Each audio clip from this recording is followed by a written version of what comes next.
Hey everyone, today we are going to be talking about triangles. Our learning target for today is for you to be able to classify and draw triangles using their properties. And as a quick reminder, a triangle is actually a type of polygon, but it always has three sides, three angles, and three vertices.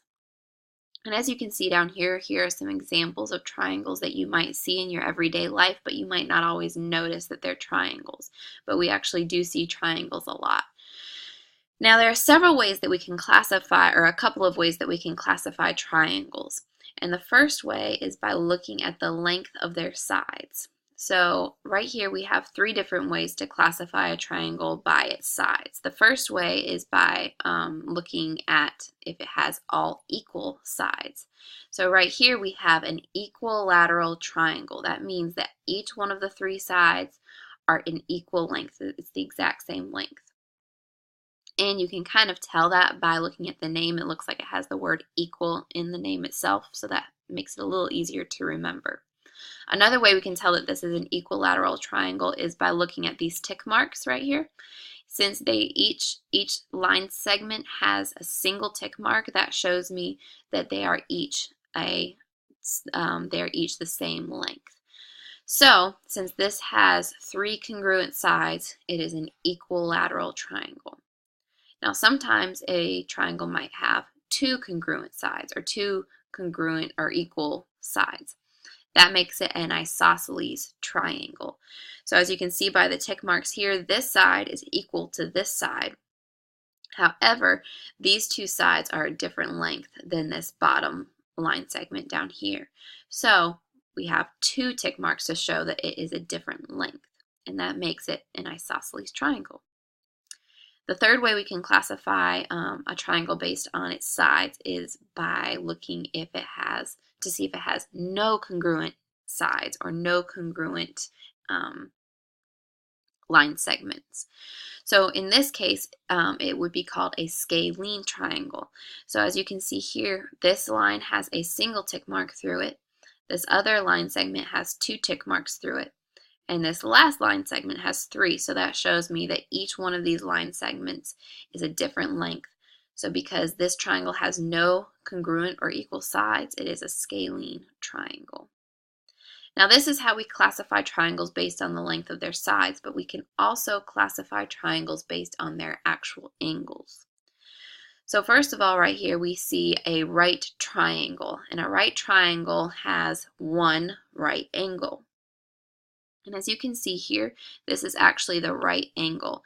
And when we're showing that this is a right angle, we can draw this. It almost looks like a box in the corner that has the right angle. And that just shows us that it is 90 degrees. It is a 90-degree angle right here. So because this has one right angle, it is a right triangle.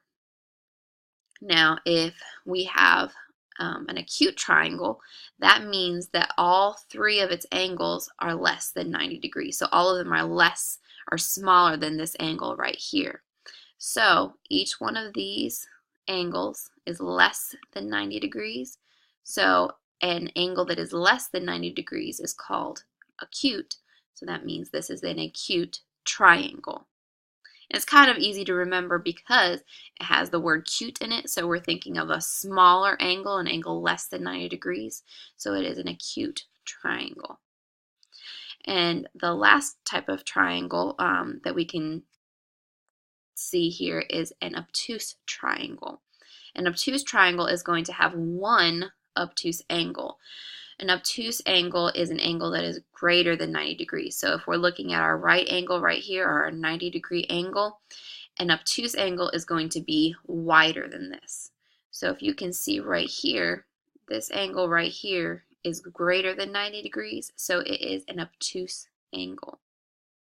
And so because we have one obtuse angle, that means this whole triangle is an obtuse triangle. Now, an interesting thing to note, however, is that the other two angles in this obtuse triangle are actually acute angles. So that's an acute angle, and this is an acute angle as well. So even though this triangle has two acute angles, that does not make it an acute triangle.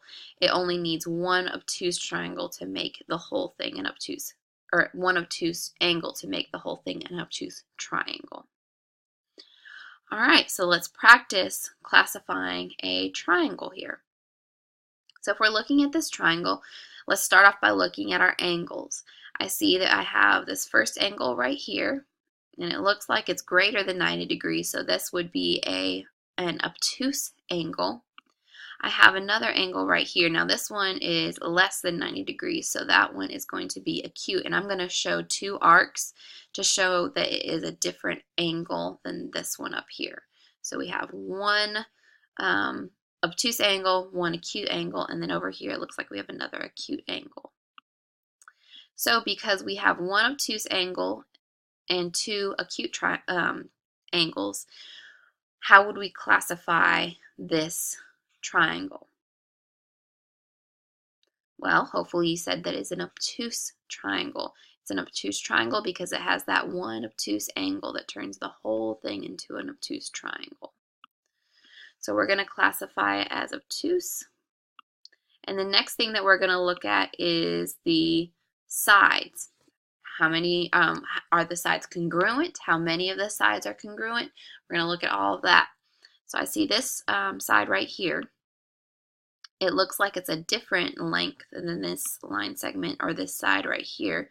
So I'm going to give this side 2 tick marks to show that it's a different length than this side. And if I look on this bottom line right here, the bottom line segment, I can see that it's actually longer than the other two. So this will get 3 tick marks to show that it has a different length than the other two.